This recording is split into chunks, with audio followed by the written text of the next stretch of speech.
Hi, it's Rachel with Stirring the Deep.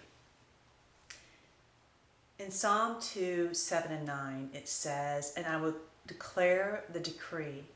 The Lord has said to me, you are my son. Today I have begotten you. Ask of me, and I will give you the nations for your inheritance, and the ends of the earth for your possession. You shall break them with a rod of iron. You shall dash them in pieces like a potter's vessel. Today I have begotten you." When you look at this earth, that is what Christ came to do, was to save us who have been imprisoned here in the pit, in darkness, under evil's reign, as slaves to unrighteousness. He came to set us free. And today, what he's talking about, that's when that was going to occur. Okay, now is the time for you to be glorified. That's what God's saying. And I'm going to give the nations as your inheritance, because that is what Christ came to do, is to pour out his spirit on mankind, to fill mankind so that we can be reconciled back to God and live with God for eternity. And in this little piece here is very significant, and I want to talk about this because this day of the Lord, today, is fast approaching, and I feel it is very near us, and in terms of what's going to be happening next, which I'm going to share with you. And Christ, what Christ did is when he died, okay, and it wasn't God pouring his wrath on Christ. What happened, you'll read in these verses where they killed Christ, right? They crucified him.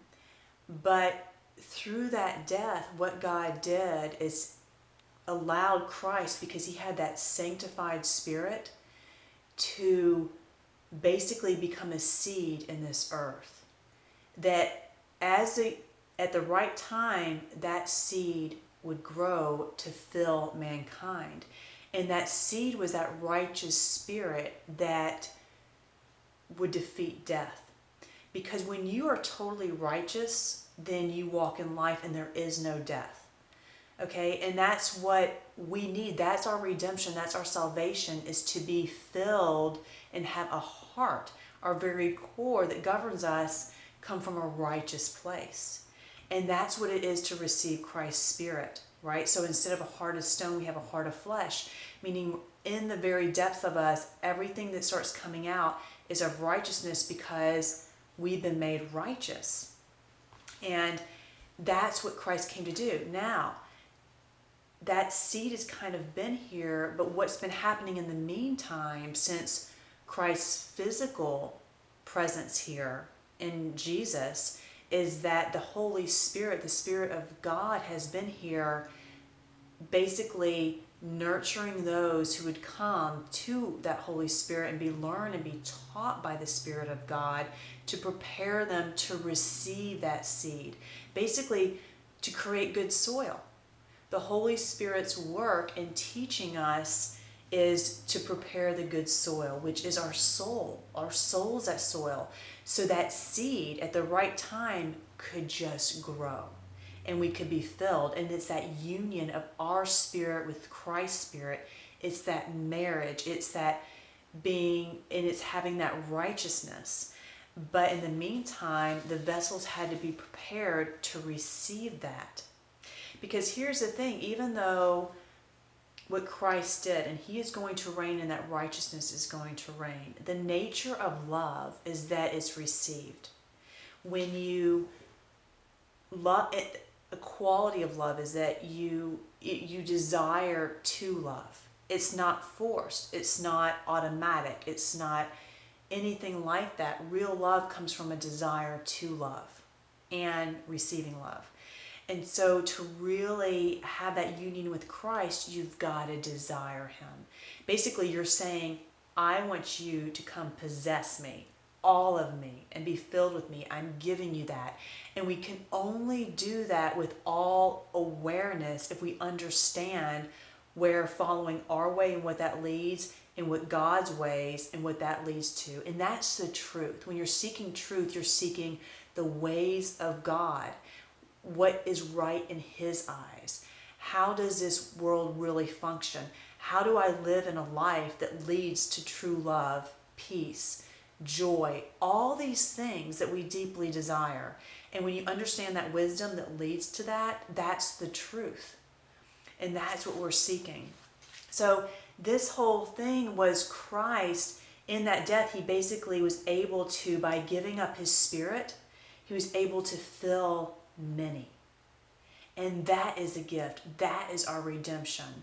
That's why He allowed, remember, He could have stopped that death. Remember, He said He could have called down all these angels. The reason that He didn't is because through that plan, through that means, He would be able to enter and fill all mankind.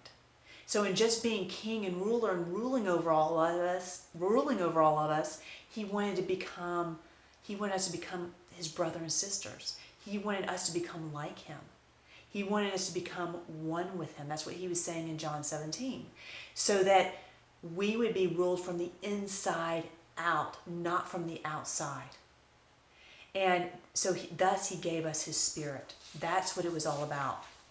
So now, today, we're coming upon that.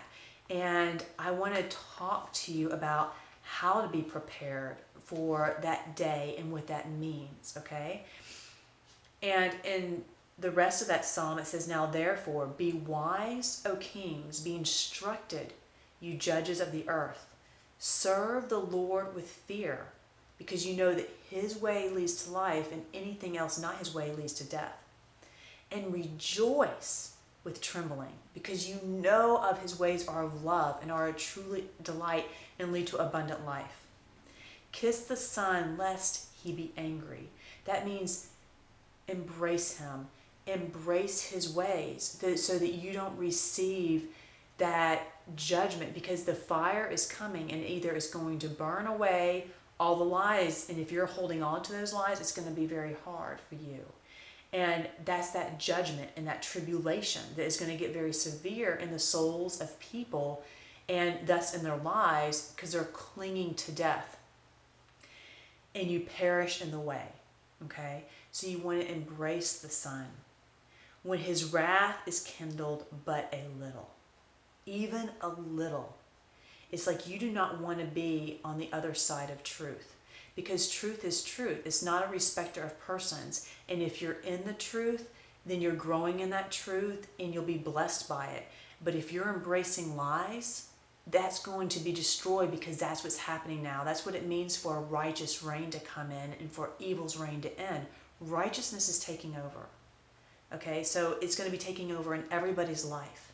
And either you're prepared for that and you're receiving that, or you're not, because you've been clinging to the world. Blessed are those who put their trust in Him. Till next time, keep stirring the deep. It's the one thing that changes everything else.